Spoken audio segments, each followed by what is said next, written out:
नमस्कार साथियों, आज है 8 अक्टूबर और इस सेशन में द हिंदू एडिटोरियल का वोकेबलरी कवर करते हैं। यानी कि द हिंदू एडिटोरियल में जो भी इंपॉर्टेंट वोकेब्स आते हैं उससे with picture and animation cover कराया जाता है।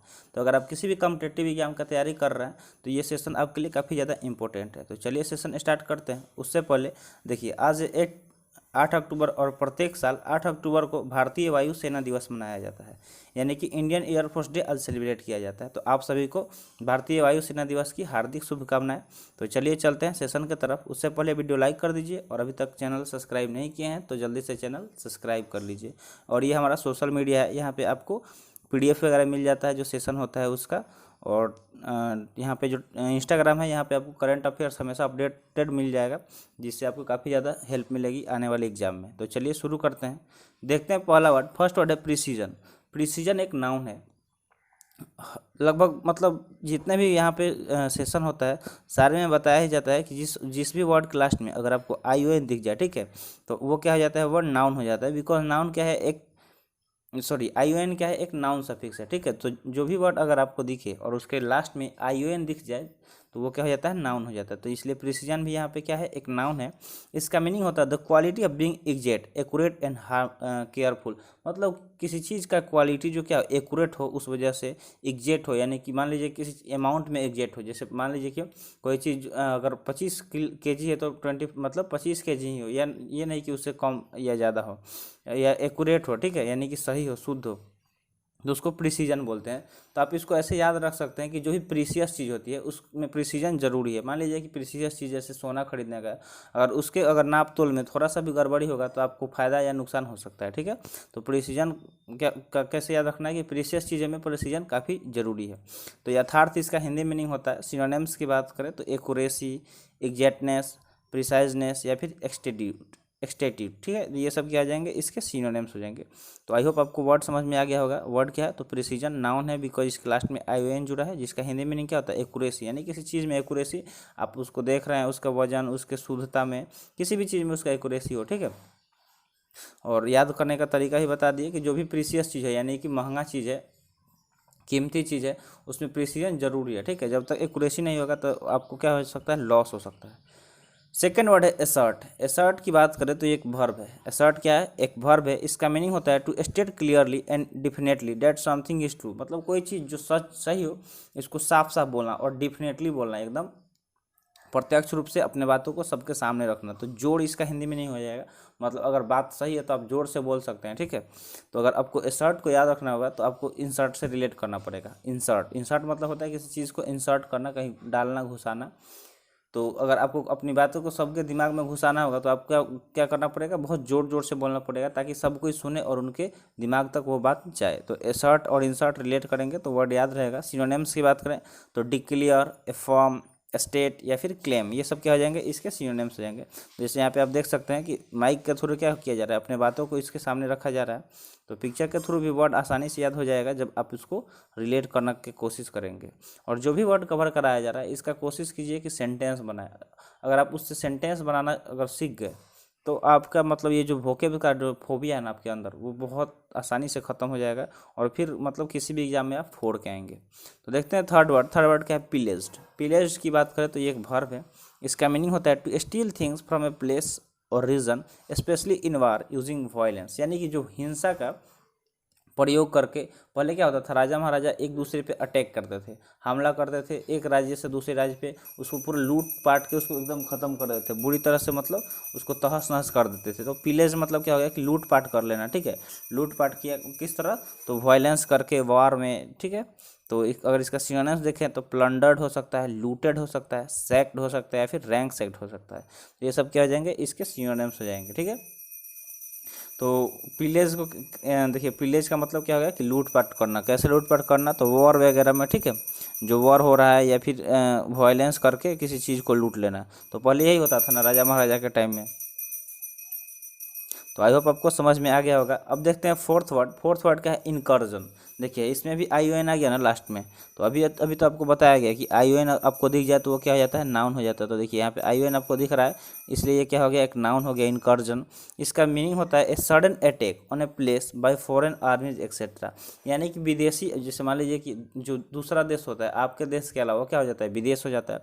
तो विदेशी आर्मीज है, जो विदेश की सेना है, उसके द्वारा अचानक से अटैक हो जाना आपके देश पे, तो उसको क्या बोल सकते हैं, इनकर्जन बोल सकते हैं, यानी कि घुसपैठ करना। जैसे अक्सर आपको सुनने को मिलता होगा इंडिया पाकिस्तान बॉर्डर पे, इंडिया चाइना बॉर्डर पे क्या होता है, हमेशा इनकर्जन होते रहता है, यानी कि घुसपैठिया वो लोग करते रहते हैं, क्योंकि वो है ही वो ऐसे लतखोर। तो जब इंडिया अच्छा सा जवाब देती है उसको, तो कुछ टाइम तक शांत रहते हैं, फिर अपना हरकत दिखाते ही रहते हैं। तो इनकर्जन क्या हो गया, एक इसका मीनिंग कि घुसपैठ। सिनोनिम्स की बात करें तो असॉल्ट, रेड या फिर इन्वेजन या अटैक, इन सब का मतलब क्या होता है, हमला करना। ठीक है, चोरी छुप के हमला करना इनकर्जन मतलब होता है। तो आई होप आपको इनकर्जन वर्ड समझ में आ गया होगा, जो एक नाउन है। नाउन क्यों है, क्योंकि लास्ट में आई ओ एन आया है, तो ये चीज़ आपको बार बार बताया जाता है ताकि हमेशा आपको समझ में आ जाए। और ये सब क्या हो गया, इसके सिनोनिम्स हो गए असॉल्ट, रेड, इन्वेजन या फिर अटैक, जिनका मतलब होता है चोरी छुपे हमला करना या सामने से हमला करना। नेक्स्ट वर्ड है आर्टिकुलेट। आर्टिकुलेट की बात करें तो एक वर्ब है। ठीक है, आर्टिकुलेट को आप आर्ट से याद रख सकते हैं। आर्ट मतलब क्या होता है, कला। तो अपने आर्ट को हमेशा क्या करना चाहिए, आर्टिकुलेट करना चाहिए। तो आइए जानते हैं कि आखिर आर्टिकुलेट मतलब होता क्या है। तो इसका मीनिंग होता है टू एक्सप्रेस और एक्सप्लेन योर थॉट और फीलिंग क्लियरली इन वर्ड्स, यानी कि शब्दों में अपने मन के विचार, भाव, जो भी है, फीलिंग्स है, उसको क्या करना, दूसरों के सामने बताना, एक्सप्रेस करना। तो अगर अब देखिए, अब याद रखना कि सबसे अच्छा तरीका है आर्ट से रिलेट करने का, कि अपने आर्ट को आर्टिकुलेट करो। देखिए आपको जो भी आपके अंदर आता है, आपको ड्राइंग आता है, आपको सिंगिंग, डांसिंग, जो भी चीज़ आपको आता है, हर इंसान के अंदर कुछ ना कुछ खूबियाँ होती है।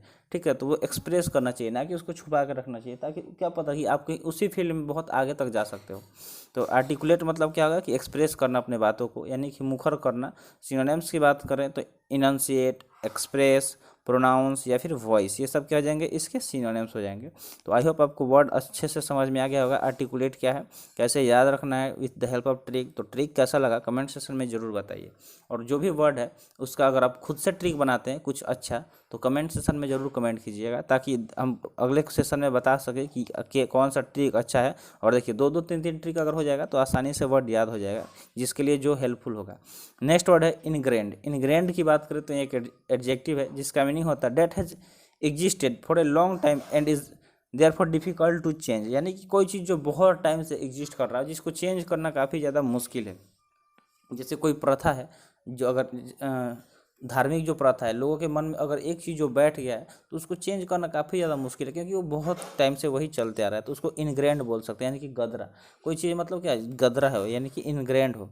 सिनोनिम्स की बात करें तो इनहेरेंट, इनेट, डीप रूटेड या फिर इनबोर्न, जो पहले से चल रहा हो, जो चीज़ एकदम मतलब अच्छे से चल रहा हो, सबके मन में वो बैठ गया कि हाँ ये चीज़ है, ऐसे है, तो वो क्या है, इनग्रेंड है, यानी कि जो मतलब उसको हम लोग चेंज नहीं कर सकते, चेंज करना काफ़ी ज़्यादा मुश्किल है। सेवेंथ वर्ड है डेट्रैक्टर। डेट्रैक्टर की बात करें तो एक नाउन है। डेट्रैक्टर क्या है, एक नाउन है। इसका मीनिंग होता है a person who tries to make somebody something seem less good और वैल्यूएबल बाय क्रिटिसाइजिंग देम, मतलब ऐसा इंसान जो क्या कर रहा है, किसी चीज़ के बारे में भला बुरा करके उसका वैल्यू कम कर रहा है, उसका जो वैल्यू है सबके नज़र में, उसको क्या कर रहा है, कम कर रहा है, उसको मतलब ख़राब कर रहा है, क्रिटिसाइज करके, उसके बारे में निंदा करके। ठीक है, तो उसको डेट्रैक्टर बोलते हैं। ठीक है, कि जैसे मान लीजिए कि ट्रैक्टर से इसको याद रख सकते हैं कि उसने मतलब अलग अलग कंपनी का ट्रैक्टर आता है, तो जो ट्रैक्टर अच्छे कंपनी का होगा तो वो उसका तो सब कोई अच्छा ही करेगा। मान लो कोई ऐसा ट्रैक्टर जो अच्छा नहीं है, वो हमेशा उसका इंजन वगैरह ख़राब हो रहा है, तो ऐसे बोल सकते हैं कि ट्रैक्टर को उसने क्या किया, डिट्रैक्टर किया। ठीक है, यानी कि उसको भला बुरा कह के उसको सबके नज़र में उसका वैल्यू क्या किया, ख़राब कर दिया। तो आलोचक इसका हिंदी मीनिंग हो जाएगा। ठीक है, डिट्रैक्टर मतलब। सिनोनिम्स की बात करें तो क्रिटिक, नौकर, डिस्पैरेजर या फिर सिलेंडर, ये सब क्या आ जाएंगे, इसके सिनोनिम्स हो जाएंगे। ठीक है, यानी कि फीडबैक देना। देखिए जैसे फीडबैक ऐसे ही देते हैं ना हम लोग, कुछ पिक्चर में दिखाया गया, तो फीडबैक अच्छा देंगे तो लोग उससे क्या होंगे, इम्प्रेस होंगे, उसको मतलब यूज करेंगे। अगर आप उसका गलत फीडबैक देंगे तो लोग क्या, फीडबैक के चक्कर में ही लोग होता है। जैसे मान लीजिए आप अच्छा फ़ोन खरीद लिए, ठीक है, या कोई लैपटॉप ले लिए, तो आप कोई अगर आपके आसपास में लेगा तो वो पहले आपसे एक बार पूछेगा कि भाई जो तू लैपटॉप लिया है या जो फ़ोन लिया है वो कैसा चल रहा है, क्या मैं इस तरह का ले लूँ। ठीक है, तो हमेशा कोई ना कोई एक दूसरे से सलाह लेते रहता है, यानी कि फीडबैक के थ्रू ही कोई काम करता है। नेक्स्ट वर्ड है इंडेवियर। इंडेवियर की बात करें तो एक नाउन है। इंडेवियर क्या है, एक नाउन है। इसका अगर मीनिंग की बात किया जाए तो इसका मीनिंग पता है क्या हो जाएगा कि an attempt to do something specially something new और डिफिकल्ट, मतलब कोई चीज़ जो डिफिकल्ट हो, एकदम नया हो और उसको हम लोग करने का कोशिश कर रहे हैं, अटेम्प्ट कर रहे हैं, ट्राई कर रहे हैं, तो उसको इंडिवियर बोल देंगे। अगर याद रखना होगा तो आप इसको इंड से याद रख सकते हैं कि इंड तक इंडिवियर करो, यानी कि आखिरी दम तक क्या करो, कोशिश करो, प्रयत्न करो। तो इंडिवियर मतलब वही होता है प्रयत्न करना, कोशिश करना, क्योंकि आप सुने ही हैं अग्निपथ का कहानी की कोशिश करने वालों की कभी हार नहीं होती। तो वही इंडिवियर, जब अगर आप कोशिश करेंगे तो जरूर आपको एक ना एक दिन सफलता मिलेगा ही मिलेगा। तो सिनोनिम्स की बात करें तो स्ट्राइव हो सकता है, अटेम्प्ट हो सकता है, एफर्ट हो सकता है या फिर ट्राई हो सकता है। ये सब क्या हो जाएंगे, इसके सिनोनिम्स हो जाएंगे। अगर इस देखिए तो वर्ड क्या हो गया, इंडिवियर हो गया, जो एक नाउन है जिसका मीनिंग क्या होता है कि प्रयत्न करना, यानी कि कोशिश करना, ठीक है। तो अटेम्प्ट करना, एफर्ट लगाना, ट्राई करना। जब तक आप कोशिश नहीं करेंगे आपको पता कैसे चलेगा कि हम कहाँ तक हैं, किस हद तक हैं, क्या हम इस चीज़ को हासिल कर सकते हैं या नहीं। तो हमेशा कोशिश करते रहना चाहिए, ठीक है। जैसे ये इंसान क्या कर रहा है, इस पहाड़ की चोटी तक ये पत्थर चढ़ाने की कोशिश कर रहा है।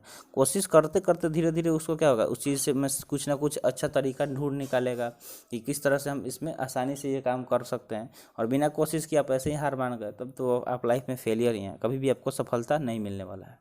नेक्स्ट वर्ड है एग्जोर्टेशन, ठीक है। एग्जोर्टेशन, एग्जोर्टेशन क्या है, एक नाउन है, लास्ट में आईओएन है, तो आईओएन क्या हो जाता है, नाउन सफिक्स हो जाता है। मीनिंग इसका देखें तो मीनिंग हो जाएगा an act of trying very hard to persuade somebody to do something, यानी बहुत कठिन कोशिश करके किसी को मनाना कुछ करने के लिए, तो उसको एग्जोर्टेशन बोलते हैं, यानी कि उपदेश। मान लीजिए आप उपदेश दे रहे हैं तो बहुत सारा एग्जाम्पल आपको देना पड़ेगा कि देखिए अगर आप पढ़ाई करके ये इंसान ये कर लिया, ये काम करके ये यहाँ तक चले गए, तो बहुत सारा चीज़ आपको मेहनत करना पड़ता है, लोगों को मोटिवेट करने के लिए उपदेश देना पड़ता है, और तभी वो क्या करते हैं कि लाइफ में कुछ करना स्टार्ट करते हैं। तो एग्जोर्टेशन मतलब क्या हो गया, उपदेश। सिनोनिम्स की बात करें तो इंसाइटमेंट, परसुएशन, इनकरेजमेंट, एडमोनिशन, ये सब क्या हो जाएंगे, इसके सिनोनिम्स हो जाएंगे। तो देखिए आज एयरफोर्स डे है, तो हम चाहेंगे कि जिनका जिनका सपना है एयरफोर्स ज्वाइन करके देश की सेवा करना, वो अपना कमेंट सेक्शन में नाम जरूर कमेंट कीजिएगा कि सर मुझे भी एयरफोर्स में जाके अपने देश की सेवा करना है। देखते हैं कि कौन कौन स्टूडेंट का सपना है एयरफोर्स में एज ऑफिसर या एज ए सोल्जर ज्वाइन करके देश का सेवा करना है। तो देखिए इंग्लिश सबसे ज़्यादा इंपॉर्टेंट हो जाता है। अगर आप एयरफोर्स की प्रिपरेशन कर रहे हैं तो इंग्लिश, मैथ, फिजिक्स, ये 3 सब्जेक्ट आपके लिए काफ़ी ज़्यादा इंपॉर्टेंट है। तो इस पर आप ज़्यादा से ज़्यादा फोकस कीजिएगा, तभी जाके बात बनेगी। तो नेक्स्ट वर्ड है डिप्लोमेटिक। डिप्लोमेटिक की बात करें तो ये एक एडजेक्टिव है जिसका मीनिंग होता है connected with managing relation between country, यानी कि कंट्री, देखिए अलग अलग जो कंट्री होता है उनके बीच में हमेशा डिप्लोमेटिक रिलेशन बनते रहता है। जो मान लीजिए पड़ोसी देश है उनके साथ अगर आपका डिप्लोमेटिक रिलेशन अच्छा नहीं होगा तो उससे आपको ही दिक्कत हो सकता है। तो डिप्लोमेटिक होता है राजनयिक, यानी कि जो मतलब रिलेशन दो देशों के बीच में। तो सिनोनिम्स की बात करें तो टैक्टफुल, सेंसिटिव, डिस्क्रीट या फिर पोलाइट, ये सब क्या हो जाएंगे, इसके सिनोनिम्स हो जाएंगे। तो आई होप आपको ये वर्ड समझ में आ गया होगा। तो आज का सेशन यहीं पे समाप्त हुआ। आई होप सेशन पसंद आया होगा। थैंक्स फॉर वॉचिंग, मिलते हैं फिर अगले वीडियो में। जय हिंद।